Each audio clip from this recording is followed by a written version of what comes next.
টেবিলে রাখা 500 গ্রাম ভরের একটি বইয়ের কার্যকারী বল দেওয়া আছে 4.88 নিউটন এবং প্রযুক্ত বল দেওয়া আছে 7 নিউটন। মহাবিশ্বের দুটি ভিন্ন স্থানে এক্স এবং ওয়াই এর ভরের অনুপাত দেওয়া আছে 81:1, তাই না? এবং এদের ব্যাসার্ধের অনুপাত দেওয়া আছে 4:1। তো এক্ষেত্রে জিএক্স এর মানটা আমাদের দেওয়া আছে। তাহলে আমরা এখানে কি পাইছি যে দুইটা ভিন্ন স্থান, এক্স স্থান এবং ওয়াই স্থান, এই দুই স্থানে অভিকর্ষ ত্বরণ দেওয়া আছে, জিএক্স এর মান দেওয়া আছে 9.8 মিটার পার সেকেন্ড স্কয়ার এবং ওয়াই অবস্থানে অভিকর্ষ ত্বরণ দেওয়া নাই। সেটা কি আমরা ধরে নিলাম জি ওয়াই হচ্ছে ওয়াই স্থানে অভিকর্ষ ত্বরণের মান। তাহলে এখন আমাকে বলছে যে কোন স্থানে বইটির ওজন কম হবে। তাহলে আসো আমরা, যেহেতু আমাদের ওজন বের করতে বলছে, ওজনের সূত্রে চলে যাই। ওজন ডাব্লু সমান আমরা কি জানি? এমজি জানি, তাই না? ডাব্লু সমান সমান এমজি। তাহলে এক্স স্থানে যখন বের করব তখন ডাব্লু এক্স লিখব। ডাব্লু এক্স সমান এম জি এক্স। আমার বস্তুর ভর তো একটাই, বস্তু তো একটাই, এক্স স্থানেও ওই 500 গ্রাম, ওয়াই অবস্থানেও 500 গ্রাম। তাহলে এম জি এক্স, তাহলে এম এর মান দেখো দেওয়া আছে 500 গ্রাম। তাহলে এটাকে তো কেজিতে করতে হবে, এসআই একক হচ্ছে কেজি। তাহলে 500/1000 গুণ হচ্ছে 9.8, তাহলে কত হয়?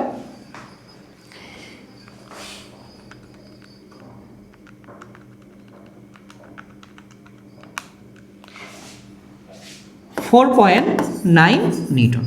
তাহলে আমাদের কিন্তু অলরেডি এক পার্ট হয়ে গেছে যে এক্স স্থানে বইটির ওজন হবে 4.9 নিউটন। এখন আসো ওয়াই স্থানে বইটির ওজন। তাহলে ওয়াই স্থানে বইয়ের ওজনের সূত্র কি হবে? ডাব্লু অফ ওয়াই সমান সমান এম জি ওয়াই। তাহলে এম এর মান তো আমরা জানি, তাই না? এম এর মান আমরা আগেই জানি 500 গ্রাম, কিন্তু জি ওয়াই এর মান আমাদের কোথাও দেওয়া নাই। তাহলে এখন আমাদের মেইন টার্গেট কি? জি ওয়াই আমাদের মেইনলি আমাদের বের করতে হবে। বের করে আমরা এখানে বসাবো, দেন আমাদের উত্তর হয়ে যাবে। তাহলে আসো জি ওয়াই আমরা কি করে বের করব। এখন আগেই দেখো এখানে দেওয়া আছে ভরের অনুপাতটা আমাদের দেওয়া আছে।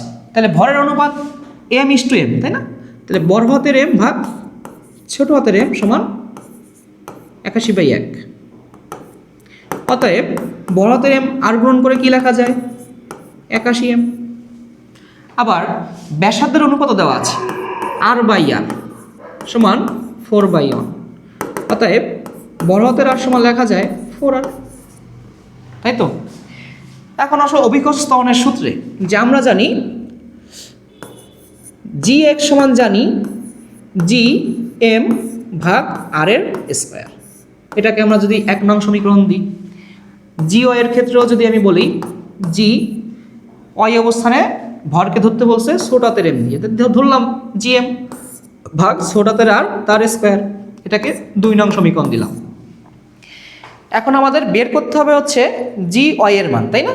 তাহলে 2 নংকে 1 নং দ্বারা ভাগ করি, 2/1 করে পাই জি ওয়াই ভাগ জি এক্স ইকুয়াল জি এম ভাগ আর স্কোয়ার গুণ জি এম ভাগ আর স্কোয়ার। তো দেখো জি জি এখানে কেটে যায়, তো থাকলো কি? এম থাকলো, আর স্কোয়ার থাকলো গুণ, এখন বড় হাতের আর মানে আমরা কিন্তু আগেই বের করে রাখছি, বড় হাতের আর ইকুয়াল 4 × r, তাই না? তাহলে এখানে কত হবে? 16 আর স্কোয়ার হয়ে যাবে, যেহেতু স্কোয়ার আছে মাথায়। আবার বড় হাতের এম সমান কি? 81 × m, তাহলে এখানে হবে 81 × m। তাহলে এখন দেখো এম এম কেটে যায়, আর স্কোয়ার কেটে যায়, তাহলে আমাদের কাছে কি থাকে? 16/81 থাকে। এখন যদি আর গ্রহণ করে দিই তাহলে জি এক্সটা ওই পাশে চলে যায়, জি এক্স এর মান আমরা জানি 9.8। তাহলে এটা করলে কত আসে?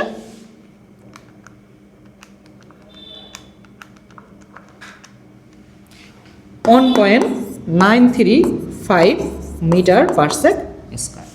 তাহলে আমরা যদি এখন জি ওয়াই এর মানটা এখানে বসাই, 500, এম এর মান ছিল 500/1000 গুণ 1.935, তাহলে আমাদের আসে 0.967 নিউটন। এইটা হচ্ছে আমার ওয়াই অবস্থানে বইটির ওজন। তাহলে দেখো এক্স স্থানে ছিল বইয়ের ওজন 4.9 নিউটন, ওয়াই অবস্থানে পাইছি 0.967 নিউটন। তাহলে কোন ক্ষেত্রে ওজনের মান কম হয়েছে? ওয়াই অবস্থানে ওজনের মান কম হয়েছে, এটাই আমাদের অ্যান্সার।